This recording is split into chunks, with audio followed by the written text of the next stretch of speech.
परमात्मा, जगतजननी जगन्माता, विश्वव्यापिनी विश्वमोहिनी, सकल जीवाच्या कल्याणार्थी मंगलमय स्वरूप आई जगदंबेच्या प्रांगणामध्ये चालत आलेला आपला हा श्रीमद देवी भागवत कथा ज्ञानयज्ञ सोहळा, या ज्ञानयज्ञ सोहळ्यातील आजच्या आपण 7व्या पर्वामध्ये प्रवेश करतोय.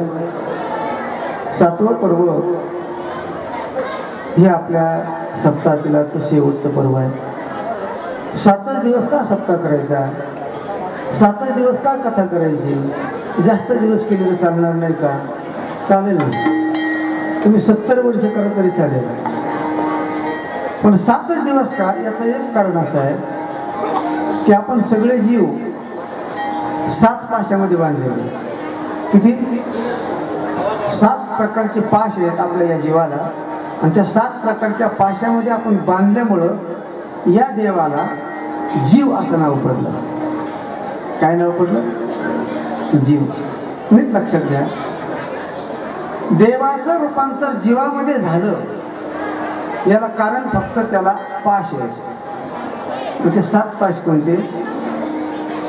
पहिला देहपाश, द्रव्यपाश, मोहपाश, आशापाश, पत्नीपाश आणि पुत्रपाश. या 7 प्रकारच्या पाशामध्ये आपण सगळेच्या सगळे अडकून पडलो. मला सांगा, आपल्याला देहाचा पाश एक नाही म्हणजे या देहाची आवड आहे का नाही? आपल्याला आपला देह आवडतो का नाही? हा म्हणा नाही तर नाही म्हणा. आवडतो. किती आवडतो? हा, देव सुद्धा आवडत नाही इतका काय आवडतो? खरं आपल्याला देव आवडतो का नाही? देव सुद्धा आपल्याला, बसून घ्या आता, बसून घ्या, आपल्याला देवही आवडतो, पण एक लक्षात घ्या, जितका देव आवडतो त्याच्यापेक्षा जास्त आपल्याला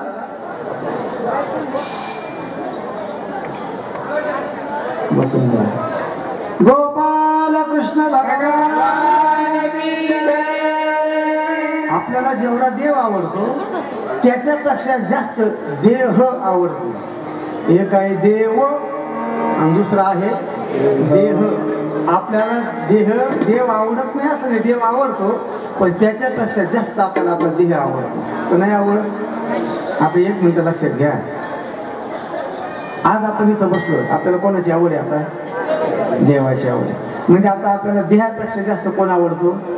देव आवडतो. म्हणून मी आता एक काम करतो, हे जे आपले कामगार मंडळी आहेत ना, यांना जरा लाल झालेली कोळशी आणणार होतो, एक पाठीभर, आणि अशी फेकतो मी तुमच्यावर, बरोबर? तरी तुम्ही जागचे हलणार.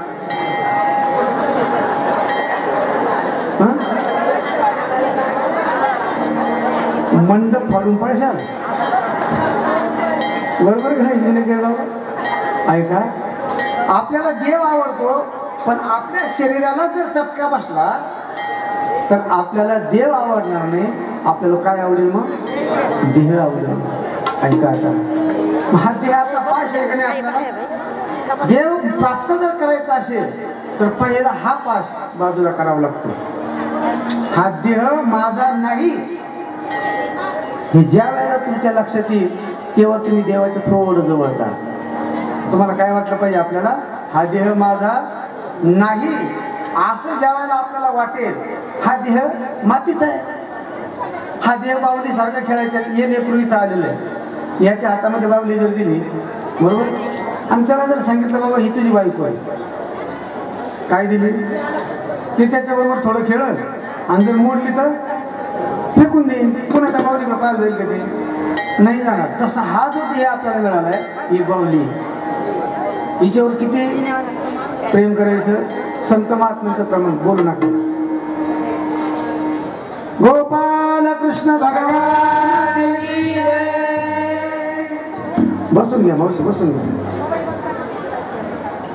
हे बा, आज आपल्या कथेचा 7वा दिवस आहे. माझ्या बरोबर बोलताना बोला, मी काही विचारल्यानंतर तुम्ही बोला, पण तुमच्या जर एकमेकात तुम्ही बोलले तर आज शेवटचा दिवस सांगून जातो तुम्हाला. कीर्तनी बडबड करील जो कोणी बेडूक होऊन येईल जन्म. तुमचं जर तुम्ही एकमेकी बडबड करायला लागले, काय तू कसं चाललं, तू लेक आली होती तिला काय आणलं का गं, तुझी सून आली होती कसे चांगलं बोलली का गं, तुमचं जर असं केलं तर मग तुम्ही काय व्हाल? जी बारीक बाई आहे तिला आणि बेटकी, बरोबर, पण बेटकी होणार. गोपाल कृष्ण भगवान की जय. मी माझ्या पदार्थाने सांगितलं बरं का, हा तुकाराम महाराजांचा शाप आहे. आपापसात जर आपण बडबड केली तर आपल्याला पुढचा जन्म बेटकीचा मिळत असतो. मग आता तुम्हाला बेटकी वाटतं का? नाही ना, मग करा भजन. श्री राधे राधे गोविंद गोविंद राधे राधे राधे गोविंद गोविंद राधे राधे राधे गोविंद गोविंद राधे राधे राधे गोविंद गोविंद राधे गोविंद राधे गोपाल राधे गोविंद राधे गोपाल राधे गोविंद राधे गोपाल राधे गोविंद राधे गोपाल राधे राधे राधे गोविंद गोविंद राधे. श्री राधे राधे गोविंद गोविंद राधे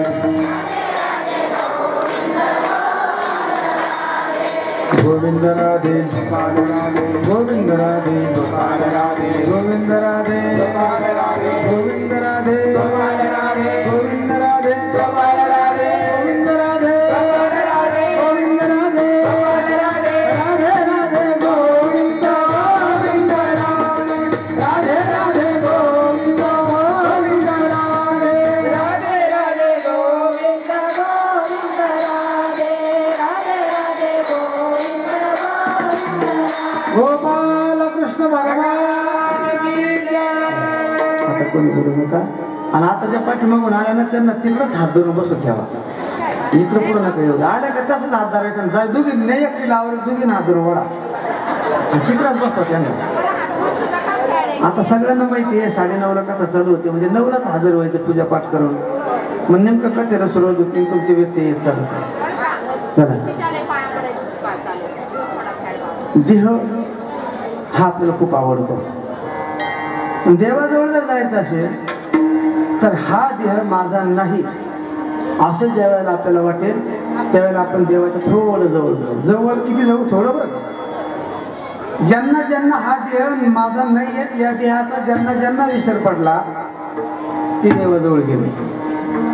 भक्ता ईशे जाना जे देही उदास, भक्ता ईशे जाना जे देही उदास, भक्ता ईशे जाना जे देही उदास, भक्ता ईशे जाना जे देही उदास. भक्त कोणाला म्हणायचं? जे या देहावर उदास झाले.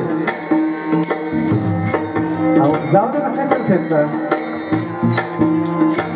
तेवढे त्या नदीत जाऊ नका. भक्त कोणाला म्हणायचं? या देहाचं जे व्हायचं ते होऊ द्या, पण मला देव मिळाला पाहिजे. शुकमुनी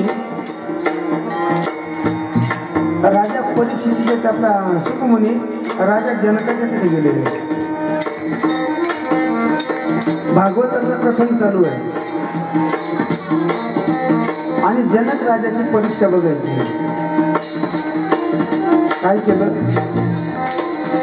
मायेला सांगितलं जगदंबेला, आणि त्या जगदंबेनं बारीक बारीक त्या जगदंबेनं त्या मायेनं सगळ्या अयोध्या नगरीला आग लावली. सगळे अयोध्या नगरी धाड धाड धाड धाड धाड धाड धाड पेटून उठली. मोठमोठाल्या बिल्डिंगा पेटून उठल्या. बघता बघता ती आग जनक राजाच्या राजवाड्याला लागली. बघता बघता ज्या ज्या ठिकाणी जनक राजा बसलेला आहे त्या खोलीला आग लागली. बघता बघता जनक राजाच्या आसनावर बसलेला आहे. रामकृष्ण हरी जनक राजाच्या आसनावरती बसलेला आहे. त्या आसनाला आग लागली आणि जनक राजाने अंगावरती घातलेल्या कपड्यांनाही आग लागली. जनक राजाची मांडी जळायला लागली. सुखदेवजी म्हणतात, राजा अरे नगरी जळते, राजवाडा जळतोय, तर तुमच्याही देहाला आग लागलेली आहेत मांडीला. राजा काय म्हणतो, ती अग्नी जाणे हा देह जाणे. ती अग्नी जाणे आणि हा देह जाणे, कारण हा देह तिचा आहे. एक दिवस ती घेऊन जाणारच आहे. तुम्हाला जी कथा चालू ती कथा ऐकायची आहे. एकदा भजन करत करत कबीर महाराज रस्त्याने चालले होते. एक पुत्र आलं आणि त्या पुत्रानं कबीर महाराजांना एकदा चावलं.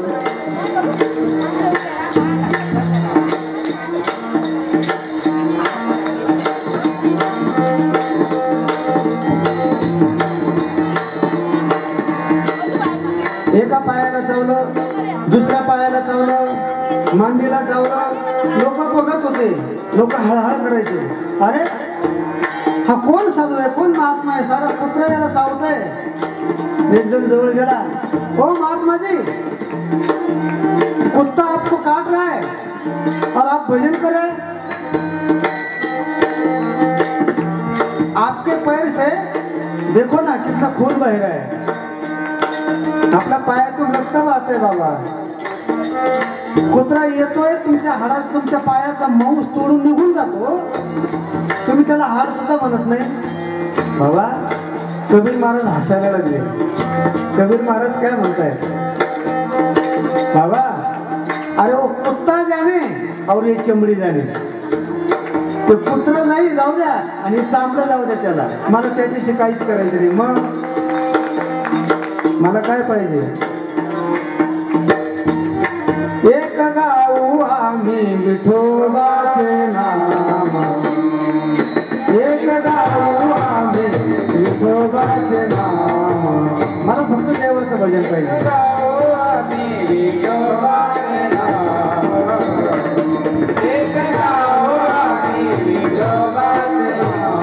मला फक्त देवाचं भजन करायचं. हा देह जातो जाऊ द्या, कारण हा माझा नाही आहे. हा कोणाचा आहे, हा कोणाचा आहे, हा देह तर काळाचा आहे. एक दिवस त्याला द्यायचंच आहे. मी आहे ना तोपर्यंत त्याच्याकडून भजन करून घ्यायचं आहे. हा पहिला पास आहे, त्याला म्हणतात देह पास. मला सांगा, आपण या देहाच्या पाशातून बाजूला जाऊ का? मला सुद्धा सकाळी तेल लावा वाटत असं, तुमचं कशाला सांगू, बरोबर? याचा अर्थ नाही लक्षात घ्या. परमार्थामध्ये जात असताना देह फक्त वापरण्याकरता दिलाय, तो देवाची प्राप्ती करेपर्यंत वापरा. हा पहिला पाश आहे. त्याच्यानंतर द्रव्य पाश, बरोबर? संपत्तीची किती आशा आहे आपल्याला? बरं, किती संपत्ती मिळाली म्हणजे आपल्याला समाधान लागलं? संपत्ती मिळवून मिळवून मिळवून मिळवून मिळवून मिळवून मिळवून मिळवून आवळून आवळून आवळून मेले आणि पुन्हा संपत्तीकडे पाहता पाहता मरून पुन्हा ते भुजंग होऊन जन्माला आले, पुन्हा संपत्तीच राखायला लागली. संपत्ती नको असं नाही बरं का, संपत्ती पाहिजे. किती पाहिजे, कशी पाहिजे? आपल्याला पाहिजे तेवढी संपत्ती मिळाली ना. मी पहिल्या दिवशी सांगितलं होतं, आपल्याला खायला अन्न मिळालं, अंग झाकायला कपडा मिळाला, ऊन वारा पाऊस थंडी याच्यापासून रक्षणाकरता थोडंसं घर बांधलं, बस झालं संपत्ती. याच्यापर्यंत संपत्ती काय कामाची आहे सांगा ना मला तुम्ही. असं काय वाटलं का हो तुम्हाला, आज फराळ भेटलं नाही मग खाली 100ची नोट, खाली 10-10चे 2-4 ठोकळे खाऊन पावर. एक कथा आठवते का, 2-2 ठोकळे सगळ्याच बायाने खाऊन पहा. मला वाटतं संध्याकाळी गायकवाड सोने डॉक्टर इथंच बोलावं, बरोबर काय? संपत्तीचा हव्यास असावा, पण किती? पोटापुरती दे, पोटापुरती दे, मागणी लई नाही, लई नाही. जोडून धन उत्तम व्यवहार भगवान ओरे जोडून धन उत्तम व्यवहार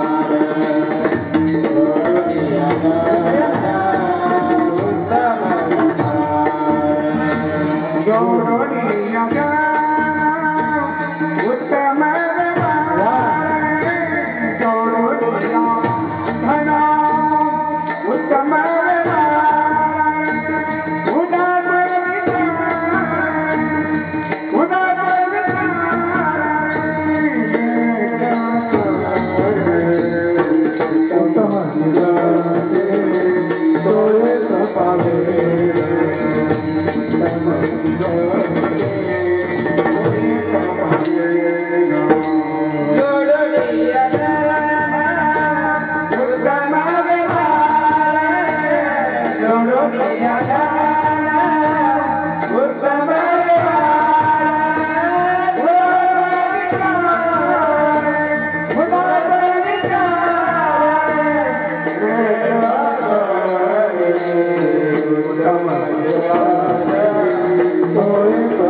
संपत्ती किती येऊ द्या, कितीही येऊ द्या, कितीही येऊ द्या, तुमच्या घराला जेवढी मोठी खोली आहे ना एवढी खोलीभर संपत्ती येऊ द्या, फक्त हात जोडून एकच आहे ती चांगल्या मार्गाने येऊ द्या.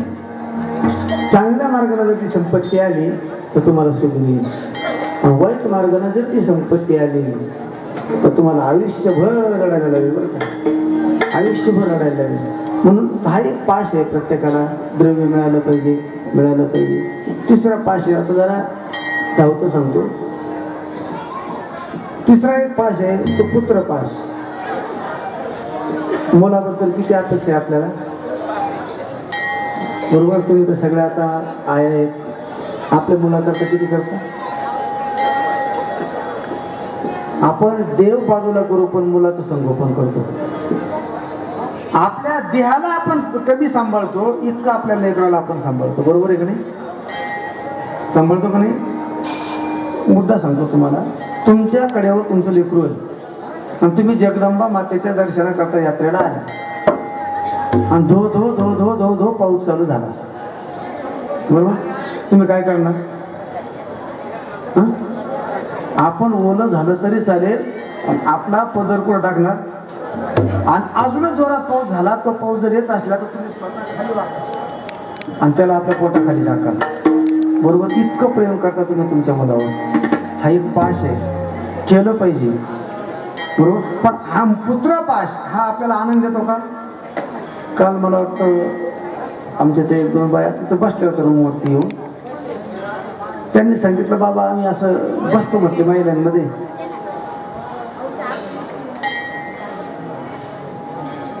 महिलांमध्ये बसतो, सगळ्या महिला रडतात नाही. इथं आलेल्या जेवढ्या महिला आहेत त्याच्यापैकी 70 ते 80% महिला रडतात म्हणे बाबा.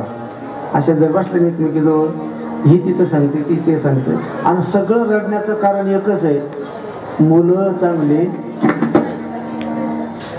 खरं आहे ना? का रडतात? मुलं चांगले नाही. मग मुलांच्या त्रासापासून तुम्हाला रडावं लागतं आणि तुम्हाला सगळ्यात जास्त प्रेम कोणावर आहे, बरोबर? मग एक लक्षात घ्या, धनदारा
यंदा काही काळापुरता सांभाळा. यांचे जीव काही काळापर्यंत, मग धन असू द्या, देह असू द्या, मुलं असू द्या, संपत्ती असू द्या, गणगोत असू द्या, यांच्यावर राहा, पण काही काळापुरता राहा. यांच्यात जास्त अडकू नका. याला म्हणतात 7 पाश. आणि या 7 पाशातून मुक्त होण्याकरता सप्ताह किती दिवसाचा आहे? बरोबर. आणि 7 दिवसातून 7 पाशातून मुक्त झाला की मग 8व्या दिवशी दर्शन देवाचं होतं. म्हणून 8व्या दिवशी काय करायचं राहतो? काला पुन्हा तुम्हाला कोणी विचारलं 7 दिवस का म्हणून, तर ध्यानात राहील ना, हे 7 पाशे 7 दिवसाचे. आणि 7 पाशातून मुक्त झालं की मग मात्र तो परमात्मा आपल्याला दर्शन देतो आणि त्या परमात्म्याचा आपल्याला साक्षात्कार होतो. अशा पद्धतीनुसार आपण या ठिकाणी या सप्ताहाचं आयोजन केलेलं आहे. किंवा बाजूला घ्या होत आहे, घ्या बाजूला ते धुळे ठेवा खाली तिकडे, ठेवा ठेवा तिकडे ठेवा, त्या खाली ठेवा, खाली ठेवा. आणि काल आपण बघितलं शुंभ आणि निशुंभांचं कथन बघितलं. त्याच्यामध्ये रक्तबीजाचा वध केला आईनं. धूम्रकेतूचा त्या ठिकाणी धूम्रपानाचा वध झाला. आणि अशा अनेक असुरांचा नाश करून ती देवी त्या देवांना सुख आणि समाधान देऊ लागली. देवीचं चरित्र ऐकलं आणि शौनकजी ऋषींना मनातल्या मनात आनंद झाला. कारण का? देवीच्या चरित्रामध्ये खूप आनंद आहे, देवाच्या कथेमध्ये खूप आनंद आहे. तर हे तुम्हाला नव्याने सांगायचं काही काम नाही. ज्या अर्थी तुम्ही 3-3 तास एका जागेवर बसून ऐकता, त्या अर्थी तुम्हाला काय सांगायचं आता? बरोबर. किती आनंद आहे देवाच्या कथेमध्ये. ते आमची सिन्नरची मावशी सकाळी आली माझ्याजवळ इथं आणि ती म्हटली, बाबा माझं 64 वर्षाचं वय. म्हटलं बरोबर ना, किती? 64 वर्षाचं वय चालू झालं. पण माझ्या 64 वर्षामध्ये असा आनंद मी कधीच भोगला नाही. समोर येते समोर ती सकाळी म्हणजे 64 वर्ष वाया गेले. किती? 64 वर्ष.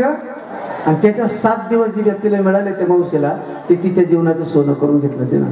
बरोबर. 1400 वर्ष चांगदेव महाराजांना आयुष्य मिळालं होतं. 1400 वर्ष. आणि मुक्ताबाईची एकच दिवस भेट झाली तर 1400 वर्षावर भोपळा टाकला.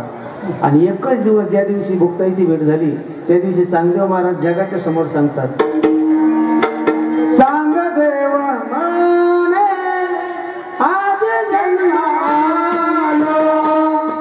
चांगदेव माने आज जन्मालो, चांगदेव माने आज जन्मालो, चांगदेव माने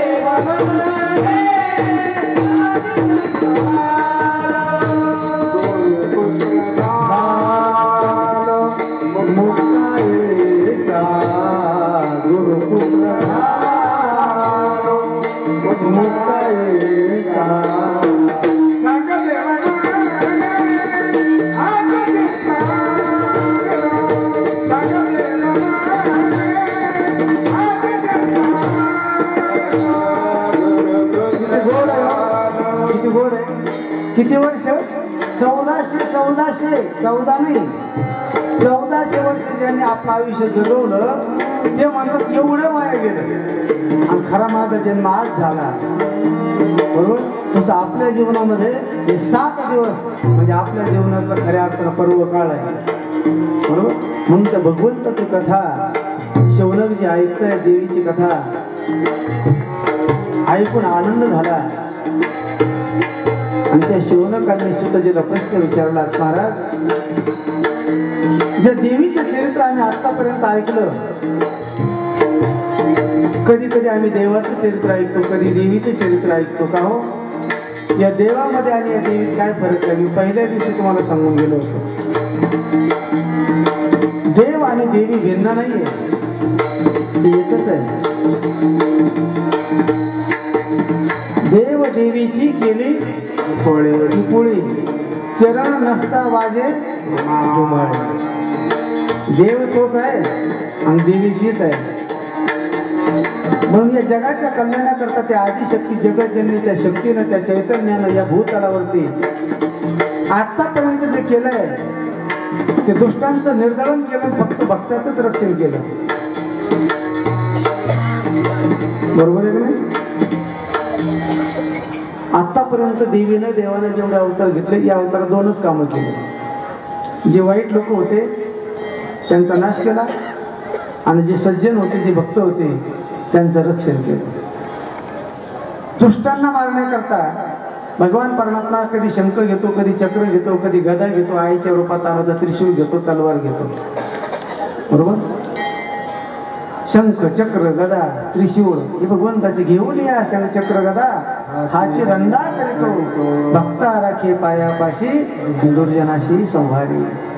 कधी त्रिशूळ घेऊन आली आईच्या रूपानं, कधी अष्टभुजा घेतल्या, कधी सहस्रभुजा घेतल्या, कधी कालिका झाली, कधी अंबिका झाली, कधी चंडी झाली, कधी सप्तसंगी झाली. आणि असं करून भक्तांचं रक्षण केलं. पण फक्त भक्तांचं रक्षण आणि दैत्यांचा नाश एवढंच काम करतो का? सुतजींना आनंद झाला आणि सुतजी म्हटले नाही, भगवंतानं काही अवतार त्या भगवंताने असेही घेतले की जगाच्या समोर आदर्श ठेवला. कोणता आदर्श ठेवला? कसं जगावं, कसं वागावं आणि कसं मागावं, हे 3 आदर्श जगाच्या समोर ठेवले. त्याच्याकरता त्या चैतन्यमय असणाऱ्या भगवतीनं भगवंताच्या जवळून येऊन आणि 2 अवतार घेतले. ते 2 अवतार म्हणजे या जगाचे तारक अवतार आहे. पहिला अवतार त्या जगतजननी जगतमातेनं एक रूप धारण केलं सीतेचं, आणि तिनं दुसरं रूप धारण केलं रामाचं. राम आणि सीता या रूपाने त्या भूतलावरती प्रगट झाले. दुसरं रूप तिनं धारण केलं भक्तीच्या स्वरूपामध्ये राधा, रुक्मिणी, आणि कर्मरूपाच्या स्वरूपामध्ये कृष्ण. असे 2 अवतार त्या भूतलावरती आले. दुष्टांचं निर्दळनही केलं, भक्ताचं रक्षणही केलं, आणि जगाला कसं जगावं, कसं वागावं आणि कसं मरावं हेही शिकवलं. म्हणून एकदा त्या राम आणि कृष्णाचं भजन करू आणि पटकन धावता धावता तुम्हाला रामचरित्र सांगतो आणि पटकन आपण कृष्ण चरित्राकडे जाऊ, म्हणजे आपल्याला त्या कार्यक्रमाची सांगता करायला मोकळं. बरोबर? म्हणून सगळ्यांनी रामकृष्णाचं भजन करायचं.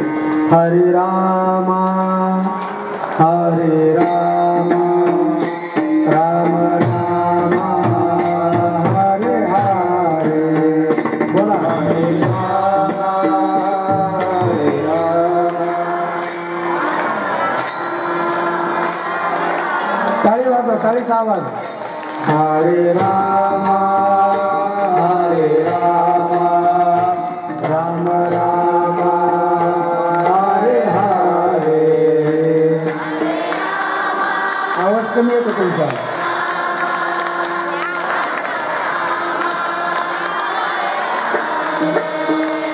हरे कृष्णा कृष्ण कृष्णा हरे हरे.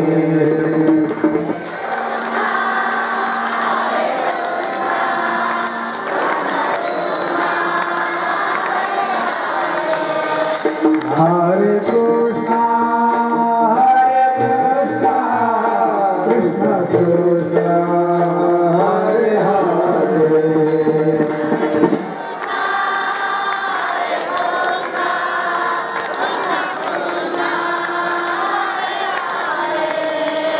हरे रामा हरे रामा राम रामा हरे हरे.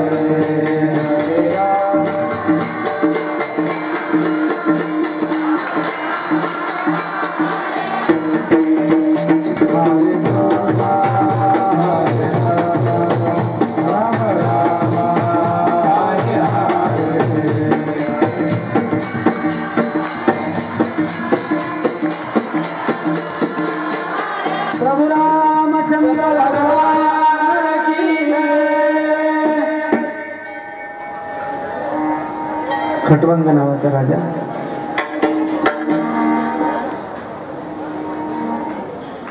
स्वर्गाधिक देवांबरोबर त्याची मैत्री होती. आपले मित्र गल्लीतले. बरोबर? आपण इथे जेवढे बसलो तेवढे आपले मित्र कुठले? गल्लीतले. आपल्याला पलीकडच्या गल्लीतला सुद्धा ओळखत नाही. दिल्लीतलं कोण ओळखेल आपल्याला? बरोबर? गल्लीतली जर आपल्याला ओळखत नसती तर दिल्लीतली ओळखतील का? पण हा खटवांग नावाचा जो राजा आहे हा अयोध्येचा राजा आहे. आणि त्याचा मित्र स्वर्गातला आहे, त्याचं नाव आहे इंद्र. नीट आहे ना? आपल्या जीवनामध्ये आपण मैत्री जर करायची असेल ना तर मोठ्याची मैत्री करा, चांगल्या माणसाची सत्संगती करा, जीवनाचं कल्याण होईल. आणि आपल्याला मैत्री करताना सुद्धा कोणाची करतो, कोणाच्या संगतीत बसतो.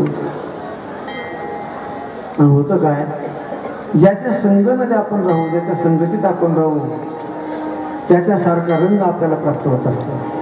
संगतीने घडे पंगतीचा लाभ. म्हणून जीवनाचं कल्याण करायचं असेल तर मोठ्यांची संगत केली पाहिजे. इंद्राचा सखा आहे. आणि एकदा काय झालं, देव आणि दानवांचं युद्ध झालं. हे कायमच चालू, देवाचं दानवाचं युद्ध त्यावेळी चालू होतं. आणि आजही युद्ध चालूच आहे, देव आणि म्हणजे चांगल्या विचाराचे आणि वाईट विचाराचे यांचं आजही युद्ध चालू आहे. आपण सगळे म्हणतो देवी आहे, देव आहे, आणि अजूनही काही काही राक्षस म्हणतात देव नाही, देवी नाही. हे सगळं काय आहे, थोतांडे, हे राक्षस. आपण देव मान्य करतो, आपण सूर.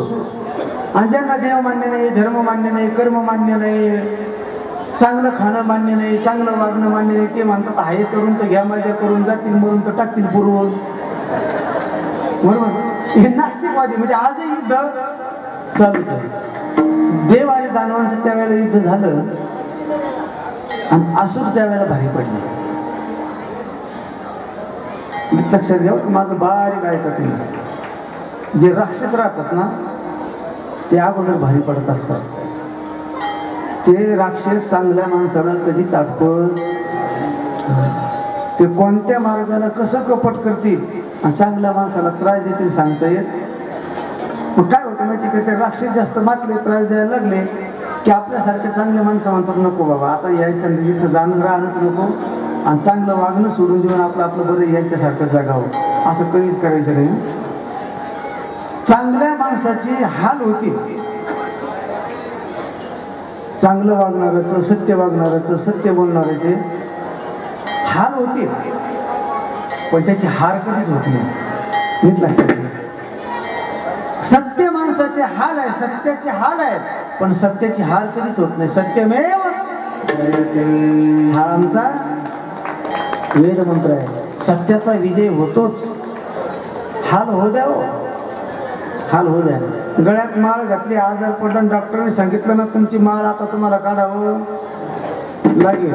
जर तुम्ही माळ काढली, जर मग तुम्हाला बरं, निष्ठावन वारकरी असेल त्यानं सांगायचं डॉक्टर उद्या नाही आज मेलं तर चालू, पण माझ्या मालकाचं मंगळसूत्र काढणार नाही. बरोबर, तुम्ही असं ज्या वेळेला म्हणाल ना त्यावेळेला त्या मालकाला झक मारून तिथं यावं लागेल. आणि डॉक्टरपेक्षा जास्त मोठा डॉक्टर तो तुम्हाला नीट करेल. पण आमचे म्हणतात खाली तो ना, जगण्याकरता, नीट लक्षात घ्या, जगण्याकरता खाऊ नका, पुढे जगायचे म्हणून काही खाऊ नका. निष्ठावंत भाव भक्ताचा स्वधर्म निर्धार हे वरम चुकू नये. ज्याच्याजवळ निष्ठा आहे ना देव त्याच्या अंकित आहे. न सांगता करी सर्व काम, कसंही संकट येऊ द्या, कसाही रोग येऊ द्या, नासे रोग हरे सब पीरा, जपत निरंतर रघुमत वीरा, हनुमत वीरा, जय जय जय हनुमान बिचारी, कृपा करहु गुरुदेव किनारी,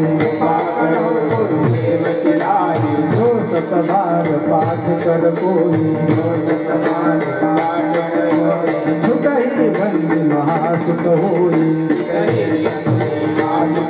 हा पवन तनय संकट हरण मंगल मूर्ति राम लखन सीता हृदय बसो रामचंद्र उमापति महादेव बोलो भाई सब संतन की जय। नासे रोग हरे सब पीरा, जपत निरंतर हनुमत वीरा, जय जय जय हनुमान गोसाई, कृपा करहु गुरुदेव के नाय। हा निष्ठा पाहिजे. आणि इतके निष्ठ असल्यामुळं या खटवंग नावाचा जो राजा आहे त्याचा मित्र इंद्र होता. दैत्यांबरोबर युद्ध करत असताना दैत्य भारी पडले. काय करावं म्हणून खटवंग नावाच्या राजाबरोबर मैत्री केली आणि युद्ध केलं. त्या युद्धामध्ये राजा खटवांग पराक्रमी होता म्हणून दैत्यांचा पराभव झाला. हा खटवंग नावाचा राजा त्याचा मुलगा आहे त्या पृथ्वीवरती, त्याचा मधला भाग सांगत नाही. आता त्यानं विचारलं माझं आयुष्य किती आहे. इंद्राने सांगितलं बाबा 1 तास उरला, मग मला देवाची प्राप्ती कशी होईल. 1 तास उरला,